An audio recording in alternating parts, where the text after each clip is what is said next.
اگر شوہر اور بیوی کے درمیان اعتماد نہ ہو، شوہر کو یہ یقین نہ ہو کہ میں جب باہر جاتا ہوں میری بیوی کیا کرتی ہے، اور بیویوں کو یہ یقین نہ ہو کہ میرا شوہر جب باہر جاتا ہے تو کیا کرتا ہے، اگر بد اعتمادی ہو جائے، اگر شوہر کی نگاہ میں کوئی اور عورت جو ہے وہ آ گئی ہے، کھب گئی ہے، اب اس کی توجہ اپنی بیوی پر سے ہٹ جائے گی، اسے خواب میں وہی آئے گی، یہ بانڈ آف لو کمزور ہو گیا۔ اگر باپ کو یہ یقین نہ ہو کہ یہ اولاد میری ہی ہے تو وہ خاندان کا ادارہ دراڑیں پڑ گئی۔ لہذا اس خاندان کے ادارے کو مضبوط رکھنے کے لیے سب سے اہم کام کیا ہے کہ جتنی بھی سیکشول اٹریکشن ہے یہ دو صنفوں میں، مرد اور عورت، یہ سینٹرڈ رہے، مرکوز رہے شوہر اور بیوی کے درمیان، انتشار نہ ہو، نگاہ ادھر سے ادھر نہ جائے، بلکہ ان کی پوری توجہ، آپس میں اعتماد ہو، آپس میں محبت ہو، اور اسی سے خاندان جو ہے اس کی چولیں مضبوط رہیں گی۔ دوسرا ہدف کیا ہے؟ مردوں اور عورتوں کے مابین ان کی جسمانی اور نفسیاتی ساخت کے مطابق جداگانہ ذمہ داریاں ڈال دی گئی۔ کون انکار کر سکتا ہے کہ عورت کا جسم کچھ اور ہے، مرد کا کچھ اور ہے؟ عورت کی نفسیات کچھ اور ہے، مرد کی نفسیات کچھ اور ہے، ان دونوں کے اندر زمین و آسمان کا فرق ہے۔ عورت کا حسن کیا ہے؟ نزاکت میں، وہ بھاری بھرکم ہو اور بہت تگڑی ہو، جسیم ہو تو پہلوان تو ہوگی، لیکن وہ کوئی اچھی مطلب یہ کہ خاتون نہیں سمجھی جائے گی۔ اور مرد کا حسن، اس کی وجاہت جسمانی طاقت میں ہے۔ زمین و آسمان کا فرق ہے، اللہ نے بنایا۔ اس اعتبار سے اسلام نے بھاری کام، اب دیکھیے جو کشتی چلا رہا 8 گھنٹے اور کچھ لوگ لے کے آیا ہے اپنے گھر والوں کے لیے، بھاری کام، مشقت اس کا ہوا کہ نہیں ہوئی؟ جو اینٹیں ڈھوتا رہا سارا دن اور کچھ لے کر آیا ہے اپنے گھر والوں کے لیے، defence of the country, defence of the nation, مردوں کے حوالے ہے۔ معاش کا معاملہ مردوں کے حوالے ہے، عورت نہیں۔ ظلم ہے عورت پر کہ معاش کی ذمہ داری پر اس پر ڈال دی جائے، اس پر ذمہ داری ڈالی ہے، مشقت ہے حمل کو برداشت کرنا۔ حملتہ امہ وہنا علی وہن وفصالہ فی عامین، بچے کو دودھ پلانا، رات کو بچہ روتا ہے تو ماں جاگتی ہے، باپ تو نہیں جاگتا۔ ماں اپنی نیند حرام کر دے گی، باپ کو وہ خود کہے گی کہ اس کو ڈسٹربنس نہ ہو، یہ سوئے تاکہ کل جائے کام پر جا سکے، محنت اور مشقت کر سکے۔ تو حال جو ہے کسی قوم کا وہ مردوں کے حوالے، اور مستقبل عورت کے حوالے۔ مستقبل ہے نیکسٹ جنریشن، وہ کہاں سے آئے گی؟ وہ عورت کے رحم میں پرورش پائے گی۔ یہ مستقبل ہے آپ کا، یہ عورت کی گود میں پرورش پائے گی۔ تو مستقبل کا سارا بوجھ عورت پر، حال کی ساری ذمہ داریاں، معاش، ڈیفنس، ہر شے مرد کے اوپر۔ نمبر 3 جو ہدف ہے بہت بڑا بہت بڑا بہت بڑا، جنسی انضباط، سیکس ڈسپلن، زنا کی روک تھام۔ لا تقربوا الزنا انہ کان فاحشۃ وساء سبیلا، زنا کے قریب تک نہ پھٹکو۔ یہ نہیں کہا کہ لا تزنوا، نہیں، قریب تک نہ پھٹکو۔ جیسے کہ یہ فیصل آباد کا ہمارا گول چکر ہے اور 8 بازار آ رہے ہیں، اب کوئی سرکاری پروگرام یہ ہے کہ اس گول چکر تک، چوک تک کوئی بھی جلوس نہ پہنچے، تو 8 بازاروں کو بند کرو گے نا۔ لہذا دور دور تک اللہ تعالیٰ نے وہ حدیں لگا دی ہیں کہ زنا کی ترغیب نہ ہو، زنا کے راستے جو ہے وہ مسدود ہو جائیں۔ اور زنا کے بارے میں اب دیکھیے، یہ اس دور کی انٹلیکچول خیانت، ڈس آنیسٹی کا سب سے بڑا معاملہ ہے۔ جدید نفسیات کا بابا آدم مانا جاتا ہے فرائڈ، اور فرائڈ کے نزدیک انسان کے محرکات عمل میں سب سے زیادہ طاقتور، سب سے زیادہ پوٹنٹ سیکس ہے۔ مارکس نے قرار دیا پیٹ کو معاشی ضرورت، فرائڈ نے کہا نہیں، سیکس ہے اصل شے، اصل محرک انسان میں۔ یہاں تک کہتا ہے ایڈیپس کمپلیکس، باپ اگر محبت بھری نگاہ سے بیٹی کو دیکھ رہا ہے تو یہ بھی سیکس ہے، اور ماں اگر بیٹے سے محبت کر رہی ہے تو یہ بھی سیکس ہے۔ انا للہ و انا الیہ راجعون۔ ان کمبختوں کا اصل یہ معاملہ ہے کہ ایک شے پر نگاہ جم گئی تو سب کچھ اسی کے گرد گھما دیا۔ مطلب بات غلط نہیں ہے، sexual motive one of the most important motives, no doubt about it. اگر یہ نہ ہو، اگر عورت میں مرد کے لیے اٹریکشن نہ ہو، اگر عورت کو مرد کی احتیاج نہ ہو تو تمدن ختم ہو جائے۔ کون شادی کا کھکیڑ مول لے گا؟ ایک پیٹ پالنا اور ہے، ایک خاندان کی ذمہ داری اور ہو جائے گی۔ یہ اس قدر زبردست جو ہے، یہ موٹیویشن ہے، اندر سے جذبہ ہے اور اٹریکشن ہے شدید۔ اس اعتبار سے یوں سمجھیے، جتنا زوردار گھوڑا ہو اتنی ہی زوردار لگام چاہیے اگر ڈسپلن میں رکھنا چاہتے ہیں۔ لہذا اس سیکس کو ڈسپلن میں لانے کے لیے کہ قانونی تعلق ہو ایک مرد اور عورت کے درمیان، ازدواج ہو، شادی ہو جائے، یا دوسرا راستہ وہ بھی تھا جو آج کل نہیں رہا، باندھی ہو کسی کی، مل کے یمین ہو، ان کے اندر سیکشول انٹرکورس جو ہے وہ ہو اور اس سے باہر نگاہ بھی نہ جائے۔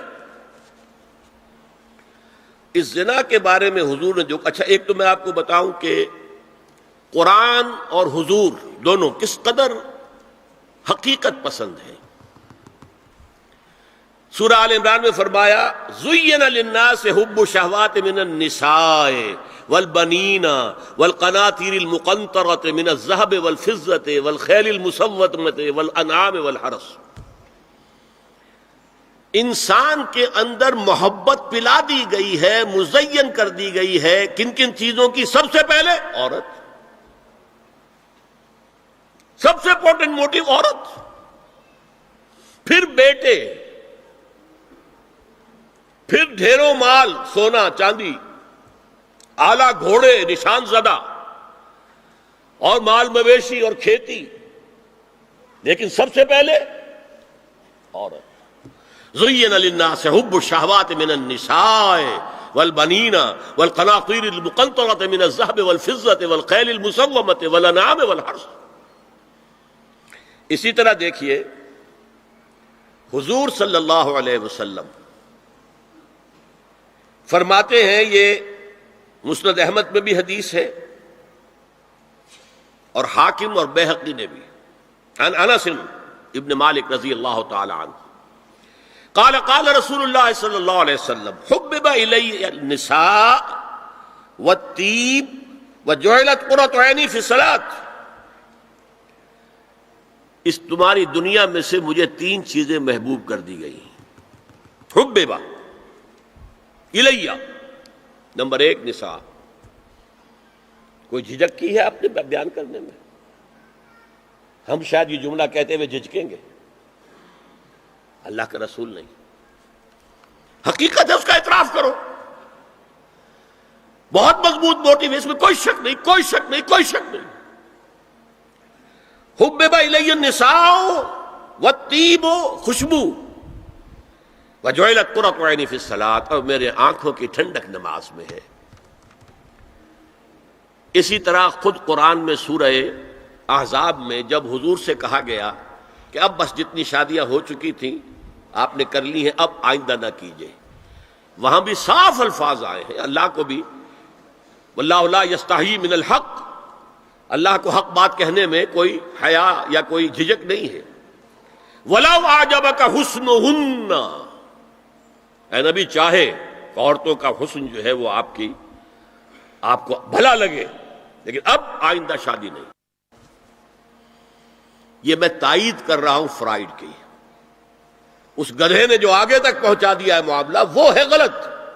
بنیادی بات صحیح ہے، قرآن مجید کے مطابق ہے کہ سیکس موٹیو بہت سخت ہے، بہت زوردار ہے، اب زنا جو ہے اس کے لیے حضور نے جو کچھ فرمایا وہ سن لیجئے. عن ابن عباس قال ما رأيت شيئا اشبه باللمم مما قال ابو ہریرہ عن النبی صلی اللہ علیہ وسلم. حضور کی حدیث ہے ان اللہ كتب على ابن آدم حظه من الزنا ادرک ذلك لا محال. اللہ تعالیٰ نے ہر انسان کا زنا میں ایک حصہ لکھ دیا ہے جو اس کو پہنچ کر رہے گا. فزنا العین النظر، آنکھوں کا زنا ہے نامحرم عورت کو دیکھنا، یہ بھی زنا ہے. اگر زنا کو روکنا ہے تو یہاں پر بھی قدغن لگے گی. ایک جگہ آیا ہے حدیث میں النظر سہم، یہ تیر ہے. یہ نظر جو ہے نگاہوں کے تیر، یہ تو آپ شاعری کے اندر بھی اور گانوں کے اندر بھی نگاہوں کے تیر سنتے ہیں کہ نہیں سنتے؟ النظر سہم، یہ تیر ہے. وزن اللسان النطق یا منطق، زبان کا زنا ہے کسی عورت سے گفتگو کر کے چٹخارے لینا. عورت کی آواز میں بھی ایک لوچ ہے، حسن ہے. اللہ تعالیٰ نے اسے سراپا ایسا بنایا ہے کہ مرد کے لیے اس کی ہر شے کے اندر اٹریکشن ہے، اس کی آواز میں اٹریکشن ہے. والنفس تمنا وتشتہی، اور باقی رہ گیا نفس، وہ تمنا کرتا ہے کہ اب میں اس سے آگے بھی بڑھوں اور زنا بھی کر لوں. والفرج یصدق ذلک کلہ او یکذب، لیکن یہ ہو بھی سکتا ہے نہیں بھی ہوتا، لیکن یہ زنا تو کر چکا نا. کان کا زنا اس نے کر لیا، آنکھ کا زنا اس نے کر لیا، زبان کا زنا اس نے کر لیا. ایک تو زنا کی تعریف میں لایا.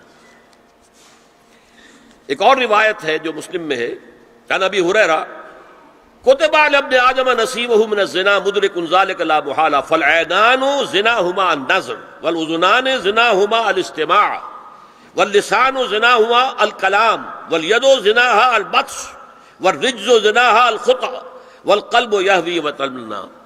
یہ زبان کا بھی زنا ہو رہا ہے، کان کا بھی زنا ہو رہا ہے، ہاتھ کا بھی ہو رہا ہے، کہیں لمس کیا ہے عورت کے جسم کو، ہاتھ ملایا ہے اس سے، اور چل کر کہیں جا رہا ہے دیکھنے کے لیے، یہ پاؤں کا زنا ہو رہا ہے. یہ ہے زنا کی شکلیں جو محمد الرسول اللہ صلی اللہ علیہ وسلم نے بیان کی ہے. تو زنا کا روک تھام، زنا کی جو ہمارے معاشرتی اہداف کے اندر بہت اہم ہے، بہت اہم ہے، بہت اہم، ورنہ معاشرہ ٹوٹ پھوٹ کا شکار ہو جائے گا. میاں بیوی میں اعتماد نہیں ہے، بے اعتمادی کی فضا میں اولاد جو پلے گی اس کی منفی نفسیات ہوں گی، کبھی مثبت نفسیات نہیں ہو سکتی. والدین میں محبت ہے، آپس میں اعتماد ہے، تو ایک دوسرے پر اعتماد ہے، ایک دوسرے کا لحاظ ہے، ایک دوسرے کی دلجوئی ہے، ایک دوسرے کی مدد ہے. یہ ساری چیزیں جو ہے وہ ایک فضا پیدا کرتی ہیں گھر کے اندر. وہ ایک نارمل، ایک صحت مند فضا جس میں کہ نئی نسل پروان چڑھے گی تو وہ ایک پازیٹیو اور مثبت نفسیات لے کر پیدا ہوگی. اچھا، اور دیکھیے اس میں کیا کیا کچھ حضور کی طرف سے آئے ہیں. حضرت جابر ابن عبداللہ فرماتے ہیں من کان یؤمن باللہ والیوم الآخر فلا یخلون بامرأۃ لیس معها ذو محرم فإن ثالثہما الشیطان. رواہ احمد. دیکھو، جو شخص بھی اللہ پر اور یوم آخر پر ایمان رکھتا ہو وہ کبھی کسی اجنبی عورت کے ساتھ خلوت میں نہ رہے، ملاقات نہ کرے جس کے ساتھ کہ اس کا کوئی محرم شامل نہ ہو. کوئی عورت آئی ہے آپ سے مسئلہ پوچھنے کے لیے، اس کا باپ، اس کا بیٹا، اس کا بھائی، اس کا شوہر ساتھ ہونا چاہیے، اکیلے نہیں. اس لیے کہ ثالثہما الشیطان.